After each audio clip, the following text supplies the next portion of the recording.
এই ঈগলটা একটা পাথর নিয়ে ইমুর ডিমটাকে ভাঙার চেষ্টা করছিল। তবে একটা ছেলে ওই ডিমটাকে দেখতে পায় এবং সেই ডিমটাকে বাড়িতে নিয়ে আসে। তবে সময়ের আগেই ওই ডিম ফেটে একটা ছোট্ট ইমিউ বেরিয়ে আসে। তবে ম্যাচিওর হওয়ার আগেই জন্মগ্রহণ করার জন্য এই পাখিটা একটু দুর্বল ছিল।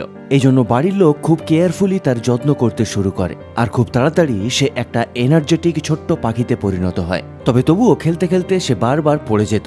এই ছোট্ট পাখিটা ধীরে ধীরে এই পরিবারের একটা সদস্যে পরিণত হচ্ছিল এবং তাদের মধ্যে কেউ বাইরে গেলেই সে তাদের পেছনে পেছনে চলে যেত। তবে পাখিটা যখন বড় হয় তখন সে খুবই এনার্জেটিক এবং প্লেফুল হয়ে ওঠে। কখনো কখনো সে বাড়ির ছোট্ট বিড়ালটাকেও বিরক্ত করত, আবার কখনো কখনো একাই বাড়ির বাইরে বেরিয়ে যেত এবং অন্য লোকের জমির মধ্যে ঢুকে যেত। তবে একদিন পাখিটা আর দাঁড়াতে পারছিল না। ডাক্তার বলে যে এর প্রি ম্যাচিওর বার্থের জন্য হয়তো এই প্রবলেমটা এসছে।